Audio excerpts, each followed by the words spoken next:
এবং বললো কিন্তু তোমরা এটা দমন করো। তো এই এই সিস্টেমটা কিন্তু প্রথমেই প্রবলেমেটিক। র্যাবে যারা যাবে তারা সেনাবাহিনী থেকে গিয়ে কিভাবে কাজ করবে না করবে, বা র্যাব আদৌ থাকা উচিত কিনা, অলরেডি সেটা আন্তর্জাতিক স্যাংশন প্রাপ্ত, সেই জিনিসটার এখানে আশা করি আসবে, এখনো দেখি নাই। যাই হোক, আরেকটা হচ্ছে কি যে অর্থনৈতিক ব্যাপারে কিছু বলি, যেহেতু আমার মূল এটা ওইটাই। সেটা হচ্ছে আমরা যারা জাকাত দেই তারা কিন্তু করে কোনো ইয়ে পাই না, রেয়াত পাই না। দেখা গেল যে জাকাতও দিতে হচ্ছে, করও দিতে হচ্ছে, কিন্তু জাকাত যখন দেয় ওইটা কিন্তু ট্যাক্স অফিসে দেখায় রেয়াত দেওয়া হয় না, যে ওকে তুমি যেহেতু 10 লাখ টাকা জাকাত দিছ, আমি 10 লাখ টাকা ট্যাক্স কেটে দিব। আমরা তো চাই যে ইসলামী অর্থ ব্যবস্থার সামনে আসুক, তো ইসলামে তো এইভাবে কর নেয় না, ইসলামে হয়েছে জাকাত নেয়। তো ওইটার জন্য প্রস্তুতিমূলক হিসেবে আমরা এখন বলতে পারি যে জাকাত দিবে ওকে যেন কর রেয়াত দেওয়া হয়। এইটাই পরবর্তীতে ইসলামী সিস্টেমে নিয়ে আসা হবে, যে আমাদের টাকাটা যেন গরিব মানুষের কাছে যায়। আচ্ছা, আর হচ্ছে যে আরেকটা বিষয়, এটা হয়তো দীর্ঘমেয়াদী, আর দুইটা বিষয় আছে। দীর্ঘমেয়াদী বলতে জেল সিস্টেম, যেটা আমরা দেখি যে জেলের মধ্যে একজন অপরাধীদেরকে আমরা কি বসে বসে খাওয়াচ্ছি, যেখানে আমার নিজের সন্তানটাই না হয়তো না খেয়ে আছে। তো এই যে অপরাধীদেরকে পালা পোষার যে সিস্টেমটা, আমাদের থেকে টাকা নিয়ে, একটা ভালো মানুষের থেকে টাকা নিয়ে একটা অপরাধীকে পুষতেছে, এই এই সিস্টেমটার মধ্যেই একটা গলদ আছে। এবং দেখা গেল আমেরিকার কিছু অঙ্গরাজ্যে স্কুলের পিছে যত খরচ হয় তার চেয়ে বেশি খরচ হয় জেলের পিছে। মানে একটা জাতিকে শিক্ষিত করতে যেই খরচ, তার চেয়ে বেশি খরচ করছি আমরা অপরাধীদেরকে পালতে বসছি। ইসলামে কিন্তু এই সিস্টেম নেই। ইসলামে অপরাধ হয়েছে গরমে গরমে শাস্তি, চুরি করছো প্রমাণিত হয়েছে হাত কেটে শেষ, ছেড়ে দিলাম। তারপরে তুমি খুন করছো, হত্যা দিলাম, শেষ। তারপরে তোমার মানে প্রত্যেকটা শাস্তি কিন্তু দ্রুত হয়ে যাইতেছে। সেখানে আমাদের বর্তমান যে সিস্টেম, এটা তো প্রথমে তো একটা সমস্যাজনক সিস্টেম। এখানে দেখা যায় কি যে জেলের মধ্যে দিয়ে আমরা আমাদের দেশের ভালো মানুষের টাকা দিয়ে অপরাধী বুঝতেছি, যেখানে মানুষ নিজেই আছে বিপদে, নিজেই আছে অর্থনৈতিক সমস্যায়। সর্বশেষ পয়েন্ট, এইখানে খুব ভালো লাগলো একটা জিনিস, যে ভারত থেকে যে সাংস্কৃতিক আগ্রাসন এবং আমরা যে নদী থেকে শুরু করে সব চুক্তির ইস্যুগুলো আসছে, আলহামদুলিল্লাহ। তো একটা জিনিস বুঝতে হবে, আমার আমার চোখে দেখা ক্যাম্পাসে আন্দোলন করা সবচেয়ে কট্টর ভারত বিরোধী দুইটা ছেলে ছিল, আসিফ আর নাহিদ, কেমন?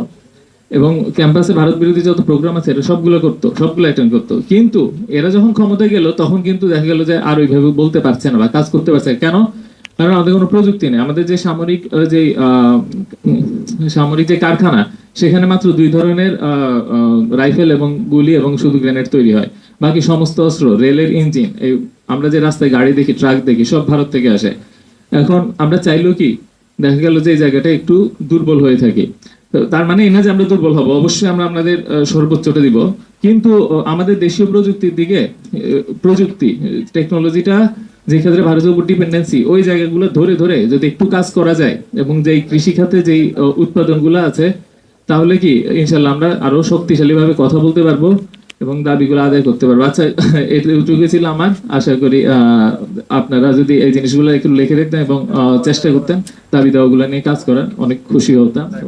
মনে করতাম যে আমার এই যে স্টাডিটা সেটা সার্থক হয়েছে। ধন্যবাদ। জাযাকাল্লাহ এবং নোট হচ্ছে শুকরিয়া জাযাকাল্লাহ। তো আমরা যেহেতু প্রোগ্রামের শেষ দিকে চলে আসছি, তো সময়ের দিকে আমরা সকলে লক্ষ্য রাখলে ভালো হবে। যিনি আলোচনা করবেন 2-3 মিনিটের মধ্যেই মূল আলোচনা শেষ করতে পারলে আমাদের জন্য ভালো হবে। এ পর্যায়ে আলোচনা পেশ করছেন জাতীয় উলামা আইম্মা পরিষদের যুগ্ম সাধারণ সম্পাদক, বিশিষ্ট মিডিয়া ব্যক্তিত্ব জনাব মাওলানা মুফতি শামসুদ্দোহা আশরাফি। জনাব মুফতি শামসুদ্দোহা আশরাফি।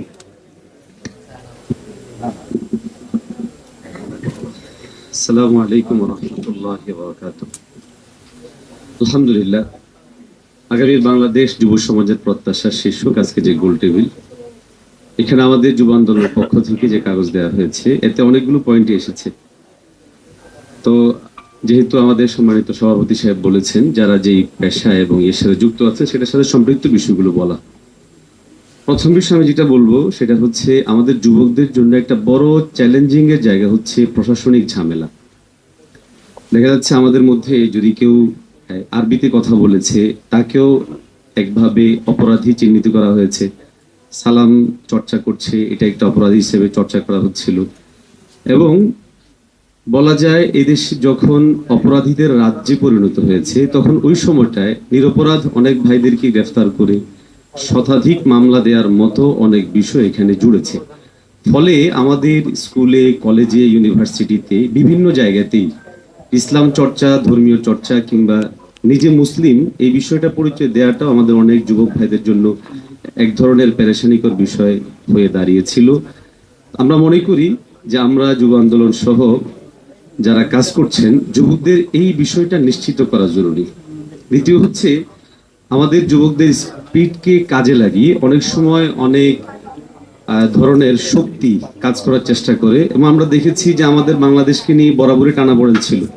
সাম্রাজ্যবাদী শক্তি, আধিপত্যবাদীদের বিভিন্ন ধরনের তৎপরতা ছিল। তো ইদানিং সময়ে যে বিষয়টা বারবার আওয়াজে আসে সেটা হচ্ছে সাম্রাজ্যবাদের আগ্রাসনের একটা ভয় কিন্তু আমাদের বারবার কাজ করছে। এবং আমরা দেখেছি পাকিস্তান, আফগানিস্তান সহ পৃথিবীর যে কোনো জায়গায় আমেরিকা তার সাম্রাজ্যবাদী তৎপরতাকে বাস্তবায়নের লক্ষ্যে এক ধরনের অপতৎপরতা চালায়। সেটা অনেক সময় এমন লেভেল থেকে হয় যেটা অনেক সময় আমরা উপলব্ধিও করি না। সেক্ষেত্রে দেখা যায় তারা তাদের জায়গা থেকে বেশ কিছু লোকবল যুক্ত করে, যারা ওই দেশীয় বিভিন্ন চলমান যে সমস্ত রাজনৈতিক শক্তি আছে কিংবা সম্ভাব্য রাজনৈতিক শক্তি আছে সেগুলোকে নস্যাৎ করার জন্য বিভিন্ন ধরনের ইস্যু তৈরি করে। এই বিষয়গুলো আমাদের খুব গভীরভাবে বোঝা দরকার, এবং বিশেষ করে পাকিস্তানে যে বিষয়গুলো ঘটিয়েছে বারবার সাম্রাজ্যবাদী আমেরিকা, এবং সেখানে বিভিন্ন গোষ্ঠীকে তৈরি করে মুসলিমদের পারস্পরিক রক্তারক্তি খুনাখুনি তৈরি যে বিষয়টা তৈরি করা হয়েছিল, এবং এক্ষেত্রে সম্ভাব্য অনেকগুলো মেধাকে যেভাবে নিঃশেষ করে দেওয়া হয়েছিল, আমাদের যুবকদের এই জায়গাটা খুব করে খেয়াল রাখতে হবে। আমাদের স্পিডকে যেন অপজায়গায় কে ব্যবহার করতে না পারে, এই জায়গাটা আমরা আমাদের যুবকদের জানমাল নিরাপত্তার পাশাপাশি তাদের মেধার মূল্যায়নটা জন্য এবং তাদের মেধা যেন অন্যায় কোথাও ব্যবহার না হয়, এটা আমাদের নিশ্চিত করা জরুরি। আরেকটা বিষয় যেটা আমি আমাদের আলোচনার বাইরে গিয়ে বলবো সেটা হচ্ছে যুবকদের একটা বড় সমস্যা ভাই বেকারত্বের। আর আমরা আমাদের যুবকদেরকে যদি সেট আপ করতে চাই, সেক্ষেত্রে আমাদের সরকারি যে সমস্ত স্তরগুলো ছিল, পুলিশ, র্যাব এবং বিভিন্ন সরকারি বাহিনী যে বিষয়গুলো ছিল, সেখানে আমরা আমাদের বর্তমান যে যুবকরা আছে তাদেরকে আমরা কেন এখনো সেট করতে পারছি না? অথচ এটা আমাদের জন্য খুব জরুরি। আমাদের দেশকে স্থিতিশীল করতে, আগামীর কোনো সম্ভাব্য কোনো বিপ্লবকে ঠেকাতে অথবা কোনো ধরনের সন্ত্রাসী কার্যক্রমকে ঠেকাতে ভিতর থেকে কোনো নতুনভাবে কোনো আন্দোলন যেন জাগতে না পারে, এই জন্য বিগত 15 বছরে ফেসিস্ট তার এই তৎপরতাকে প্রতিষ্ঠিত রাখার জন্য যে কাজগুলো করেছিল, এর বড় একটা অংশ ছিল নিজেদের লোক। আমরা দেখেছি যে কাউকে সরকারি কোথাও নিয়োগ দিতে হলে বাবার ডাটা পর্যন্ত দেখা হয়েছে, ডাটা পর্যন্ত দেখা হয়েছে। অতএব এই সময়ের মধ্যে নিয়োগ পাওয়া বিভিন্ন সেক্টরে, চাই সেটা সরকারি হোক কিংবা বেসরকারি হোক, এই জায়গাগুলোকে যেন আমরা গ্রাম্য ভাষা যেটা বলি ঝাঁকুড়ে দিয়ে ইয়ে করা, এভাবে করে আমাদের নতুন যারা তরুণরা এখনো বেকার আছে, যুবকরা বেকার আছে, আমি আপনাদের কাছে আশাবাদ ব্যক্ত করব তাদেরকে আপনারা এই জায়গাটায় এটা আমার যারা সমস্যা জর্জরিত এবং অপরাধী তাদেরকে চিহ্নিত করে, হয়তো একটু সময় নেবে কিন্তু আমাদের আওয়াজটা ওঠা উচিত। বিগত 15 বছরে যারা অন্যায় নীতিগণ চালিয়েছে, এবং এখন দেখা যাচ্ছে যে ব্যাপারটা এমন হচ্ছে যে নির্দিষ্ট একটা ঘটনা প্রকাশ পাচ্ছে, এরপরে তাকে চিহ্নিত করা হচ্ছে যে উনি অপরাধী, ওনাকে বের করা হচ্ছে। ব্যাপারটা এমন না।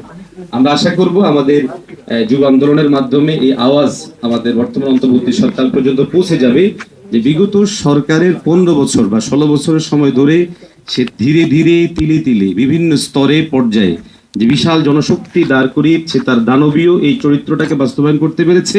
ওই দানবের সহযোগীগুলোকে চিহ্নিত করা হোক। আমাদের যে সমস্ত ছাত্র জনতা তারা এখানে নিজেদের জীবন দিয়েছে, আমরা হয়তো বা অনেকেই যাদের হাত চলে গিয়েছে, পা চলে গিয়েছে, এখন যারা হাসপাতালে কাতরাচ্ছে, তাদেরকে আমরা অনেক জায়গায় সেক্টর দিতে পারবো না, কিন্তু তাদের মেধার মূল্যায়নটা আমরা করতে পারবো। অতএব যারা ইনজুর্ড হয়েছে এদেরকেও যেন স্পেশালি ভাবে আর রাষ্ট্রীয় কোনো দায়িত্বের জায়গায় আনা যেতে পারে, সেই জায়গাগুলো আমরা খেয়াল করবো। সকলকে ধন্যবাদ। আসসালামু আলাইকুম রহমতুল্লাহ। শুকরিয়া, জাযাকাল্লাহ।